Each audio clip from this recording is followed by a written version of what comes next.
ఈ వీడియోలో నేను మీకు యూఎస్డి ఐఎన్ఆర్ గురించి ఎక్స్ప్లెయిన్ చేస్తాను. అసలు ఐఎన్ఆర్ పడుతుందా లేదా యూఎస్డి పెరుగుతుందా? ట్విట్టర్ ఓపెన్ చేయండి, యూట్యూబ్ ఓపెన్ చేయండి, లేదా ఇన్స్టాగ్రామ్ ఓపెన్ చేయండి. అందరూ ఒకటే అరుస్తున్నారు, ఐఎన్ఆర్ కొలాప్స్ అవుతుంది, గవర్నమెంట్ ఫెయిల్ అయింది అని. కానీ నేను మిమ్మల్ని ఒక సింపుల్ క్వశ్చన్ అడుగుతాను. యూఎస్డి ఐఎన్ఆర్ మూవ్ అయితే నిజంగా మూవ్ అయ్యేది ఏ కరెన్సీలో చెప్పండి? ఐఎన్ఆర్ వీకా లేక డాలర్ అన్యూజువల్లీ స్ట్రాంగ్గా? ఈ డిఫరెన్స్ అర్థం చేసుకుంటే ఐ ప్రామిస్ ఈ కరెన్సీ హెడ్లైన్స్ చూసి మీరు ఇంకెప్పుడు మళ్ళీ ప్యానిక్ అవ్వరు. సపోజ్ యూఎస్డి ఐఎన్ఆర్ 85 నుంచి 90కి వెళ్ళింది అనుకోండి, ఇమీడియట్గా న్యూస్ ఛానల్స్లో అందరూ అరుస్తూ ఉంటారు, సోషల్ మీడియా మొత్తం ప్యానిక్ అవుతూ ఉంటుంది, అందరూ బ్లేమ్ చేయడానికి ఎవరో ఒకరు వెతుకుతూ ఉంటారు. కానీ ఇక్కడ ఫస్ట్ మిస్టేక్ ఏంటి అంటే యూఎస్డి ఐఎన్ఆర్ ఒక పేర్, ఇది జస్ట్ ఐఎన్ఆర్ గురించి కాదు. దీన్ని అర్థం చేసుకోవడానికి ఇది ఒక టగ్ ఆఫ్ వార్ లా అనుకోండి. ఒక సైడ్ సడన్ గా చాలా పవర్ఫుల్ గా అయితే అవతల సైడ్ పెద్ద డిఫరెన్స్ లేకపోయినా కూడా ఆటోమేటిక్ గా రోప్ కొంచెం ముందుకు మూవ్ అవుతుంది. ఇండియాని మాత్రమే బ్లేమ్ చేయడం అంటే ఓ బాక్సింగ్ మ్యాచ్ లో అపోనెంట్ ఎంత స్ట్రాంగ్ గా చూడకుండా లూజర్ మాత్రమే బ్లేమ్ చేయడమే. ఇది అర్థం చేసుకోవడం కోసం మనం ఫస్ట్ బిగ్గెస్ట్ ఫోర్స్ అయిన యుఎస్ డాలర్ గురించి అర్థం చేసుకుందాం. లాస్ట్ 2 years లో యుఎస్ లో ఇన్ఫ్లేషన్ చాలా హైగా ఉంది. దాన్ని కంట్రోల్ చేయడం కోసం US federal reserve interest rates ని అగ్రెసివ్ గా పెంచింది. ఇది ఎందుకు ఇంపార్టెంట్ అంటారా? హై ఇంట్రెస్ట్ రేట్స్ అంటే యుఎస్ బాండ్స్ బెటర్ రిటర్న్స్ ఇస్తాయి. సో రిస్కీ కంట్రీస్తో పోల్చుకుంటే US better and safe returns ఇస్తుందని చెప్పి మొత్తం గ్లోబల్ ఇన్వెస్టర్స్ యుఎస్ వైపు ఫ్లో మారుస్తారు. ఇన్వెస్టర్స్ వరల్డ్ వైడ్ ఎన్ సెల్ చేస్తారు, యూరో సెల్ చేస్తారు, ఎమర్జింగ్ మార్కెట్ కరెన్సీస్ మొత్తం సెల్ చేస్తారు అండ్ ఆ అమౌంట్ తీసుకొచ్చి యూఎస్డీని కొనడానికి యూజ్ చేస్తారు. అందుకే జపనీస్ ఎన్ క్రాష్ అయింది, యూరో కూడా వీక్ అయింది, అలానే కొరియన్ వాన్ కూడా ఫాల్ అయింది. Almost every emerging market currency struggle అయింది. ఇప్పుడు ఒక సెకండ్ పాజ్ అయ్యి ఆలోచించండి. అన్ని కరెన్సీస్ యూఎస్టీకి గా వీక్ అయితే ఇది నిజంగా ఓన్లీ ఇండియా ప్రాబ్లం అంటారా, లేదా ఇది ఒక గ్లోబల్ యూఎస్డి సైకిలా? ఇప్పుడు మనం మోస్ట్ ఇంపార్టెంట్ అప్డేట్ ఒకటి తెలుసుకుందాం. ఇక్కడే మెజారిటీ పీపుల్ మిస్ అవుతూ ఉంటారు. ఏంటి అంటే రీసెంట్గా యూఎస్ ఇన్ఫ్లేషన్ డేటా అంటే సిపిఐ డేటా ఎక్స్పెక్టేషన్ కంటే తక్కువగా వచ్చింది. లోవర్ ఇన్ఫ్లేషన్ అంటే ఫెడ్కి ఇంకా అగ్రెసివ్గా ఉండాల్సిన అవసరం లేదు, అలానే ఇంట్రెస్ట్ రేట్స్ కూడా హైగా ఉంచాల్సిన అవసరం కూడా లేదు. సో మార్కెట్స్ రియాలిటీ కోసం వెయిట్ చేయవు, ఎప్పుడూ ఎక్స్పెక్టేషన్స్కి రియాక్ట్ అవుతాయి. So markets rate cut expect చేయడం స్టార్ట్ చేయగానే యుఎస్ బాండ్స్ ఇకపైన అట్రాక్టివ్గా అనిపించవు.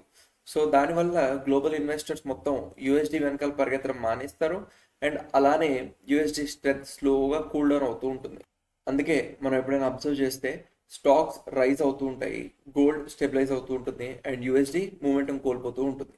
సో ఈ సింపుల్ రూల్ గుర్తుపెట్టుకోండి, గుడ్ ఇన్ఫ్లేషన్ న్యూస్ ఎప్పుడైనా వస్తే అది యూఎస్డికి బ్యాడ్ అనమాట.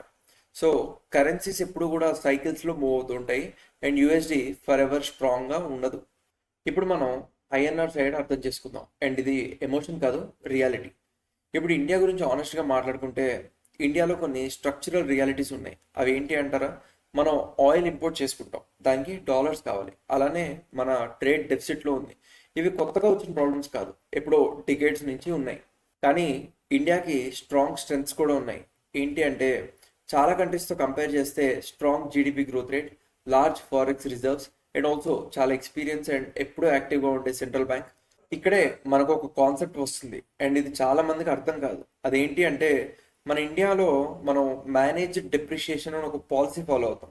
అది ఏంటి అంటే ఆర్బీఐ ఎప్పుడు కూడా ఐఎన్ఆర్ 60కి రావాలి అనుకోదు. ఎందుకు అంటే ఎక్స్పోర్ట్స్ సఫర్ అవుతాయి. At the same time INR సడన్గా క్రాష్ అయింది అంటే ఇండియాలో ఇన్ఫ్లేషన్ ఎక్స్ప్లోడ్ అవుతుంది. సో దీని గురించి ఆర్బీఐ ఏం చేస్తుంది అంటే ఇప్పుడు కూడా స్లోగా, కంట్రోల్డ్గా, ప్రిడిక్టబుల్గా మూమెంట్స్ ఉండేలా చూసుకుంటుంది. ఇది వీక్నెస్ కాదు, ఇది ఒక పాలసీ మాత్రమే. మెజారిటీ పీపుల్ ఎప్పుడు కూడా అబ్జల్యూట్ నెంబర్స్ చూస్తారు. INR 89 90, oh my god disaster. కానీ ఇక్కడ చూడాల్సిన మనం అది కాదు. ఐఎన్ఆర్ని కంపేర్ చేయండి ఎంతో కానీ, యూరోతో కానీ అండ్ అలానే చాలా ఎమర్జింగ్ మార్కెట్స్ కంపేర్ చేసి చూడండి. ఐఎన్ఆర్ యాక్చువల్లీ చాలా స్టేబుల్గా, లెస్ వొలటైల్గా అండ్ బెటర్ మేనేజ్డ్గా ఉంది. సో రైట్ క్వశ్చన్ ఐఎన్ఆర్ ఎందుకు వీక్గా ఉందని కాదు, రైట్ నో అడగాల్సింది యూఎస్డి అన్యూజువలీ స్ట్రాంగ్గా. అండ్ లాస్ట్ 2 yearsలో దీన్ని చూసుకుంటే కనుక ఆన్సర్ క్లియర్గా ఎస్. సో ఇప్పుడు మనం ఇంత డిస్కస్ చేసిన తర్వాత మీకు ఖచ్చితంగా ఈ డౌట్ వచ్చే ఉంటుంది, సో ఇలా కంటిన్యూ అయితే నెక్స్ట్ ఏంటి అని కదా. చెప్తా. యుఎస్ ఇన్ఫ్లేషన్ ఇక పైన కంటిన్యూగా కూల్ అవుతూ వెళ్ళింది అంటే రేట్స్ ఇంకా తగ్గే అవకాశం ఉంది, అలానే యుఎస్డి స్ట్రెంత్ ఇంకొంచెం తగ్గే అవకాశం ఉంది. అప్పుడు ఐఎన్ఆర్ మీద ఉన్న ప్రెషర్ న్యాచురల్గా తగ్గుతుంది అండ్ యూఎస్డి ఐఎన్ఆర్ స్టెబిలైజ్ అవ్వచ్చు, లేదా ఇంకా బెటర్గా చూసుకుంటే రివర్స్ కూడా అవ్వచ్చు. సేమ్ ఇండియా కాకపోతే గ్లోబల్ ఎన్వైర్న్మెంట్ మారుతుంది.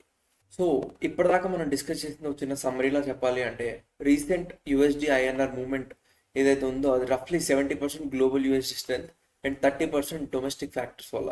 సో 100% గవర్నమెంట్ని బ్లేమ్ చేయడం అంటే ఇది అనాలిసిస్ కాదు, జస్ట్ ప్యూర్ నాయిస్.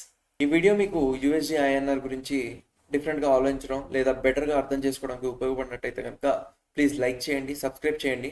అండ్ అలానే మీ ఫ్రెండ్ ఎవరైతే యూఎస్డి ఐఎన్ఆర్ గురించి చెప్తే అర్థం చేసుకుంటారో వాళ్ళతో ఈ వీడియో తప్పకుండా షేర్ చేయండి. Thank you.